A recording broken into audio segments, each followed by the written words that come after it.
सच मैं आपका स्वागत करता हूं कि आपने अपने इस स्थल का सम्मान किया, अपने पूर्वजों का सम्मान किया और आज अपने पूर्वजों को याद करने के लिए इस कार्यक्रम में हम लोग के साथ बैठे हैं, इसलिए आपका बहुत बहुत स्वागत करता हूं। ये होना चाहिए, इस धरती का इतिहास है,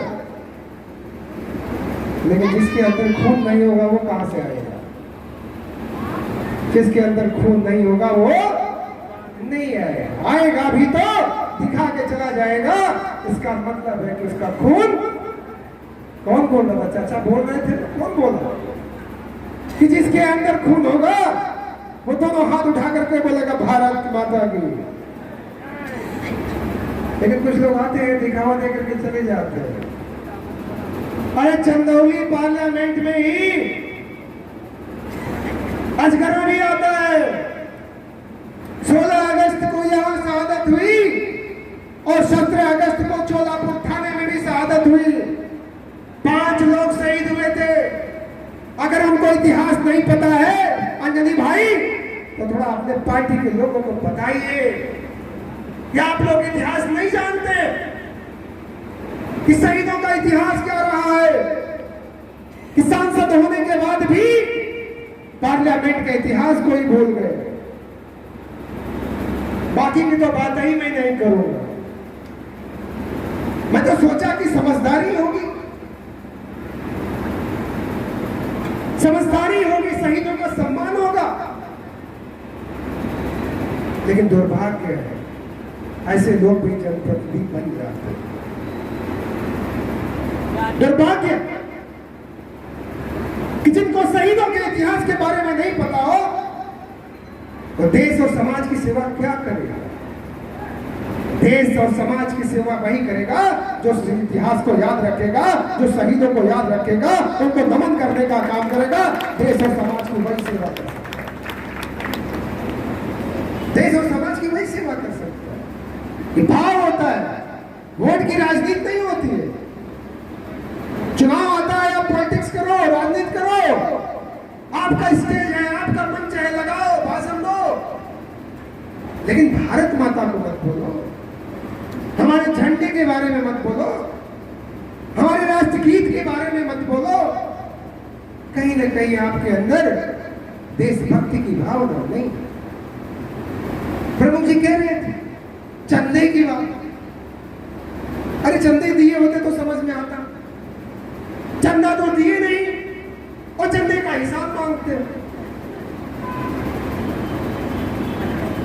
चंदा दिए नहीं, चंदे का हिसाब मांगते हो। भगवान राम के मंदिर में कभी गए नहीं, भगवान राम का हिसाब रखते हो। कोई और जगह जाना होगा तो जाओगे। अरे हम भी जाते हैं, हम भी सम्मान करते हैं, लेकिन आपकी तरह नहीं करते। तो सेवा करने का मौका दिया है। मैं बहुत ही सौभाग्यशाली हूं जो इनके बीच में सेवा करने का काम कर रहा हूं। मैं झूठा आश्वासन नहीं देता, मैं झूठी बातें नहीं करता। सोशल मीडिया में आने का हमारा काम नहीं है। हम क्या कर रहे हैं हमारी जनता देखे जाने, बस यही हमारा मतलब है। लेकिन बहुत से लोग सिर्फ सोशल मीडिया के माध्यम से सोचते हैं कि उनका वोट बढ़ रहा है, बढ़ रहा है, बढ़ रहा है। बढ़ नहीं रहा है, घट रहा है, घट रहा है, घट रहा है। अरे आए हो शहीद स्थल पे, आए हो शहीदों को सम्मान देने, उनको याद रखने, पीढ़ियों को बताने के लिए हम लोग इकट्ठा हुए हैं। मैं बधाई देना चाहूंगा जिन्होंने इसको लिखने का काम किया।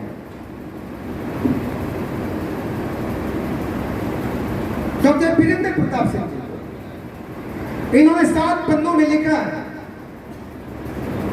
राधेश्याम चाचा है और भी तमाम इनके समिति के लोग हैं, नरेंद्र शर्मा चाचा हैं। आप लोग कुछ इतिहास को लिखिए, इसमें बताइए और क्या चीजें हैं। और अगले वर्ष से जितने भी बुक छपेंगी 1000-2000 मेरे तरफ से बटेंगी, ताकि यहाँ के लोग जाएंगे अपने बच्चों को बताएंगे। अगले वर्ष से बुक बटेंगे, इतिहास को हमारे बच्चे जाने, समझे।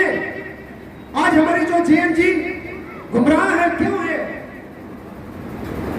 क्योंकि मोदी जी तो 2014 में प्रधानमंत्री बने, तो उनकी उम्र कितनी रही होगी? 14 साल, 12 साल, 15 साल। तो उतना ज्ञान नहीं था, पढ़ाई कर रहे थे।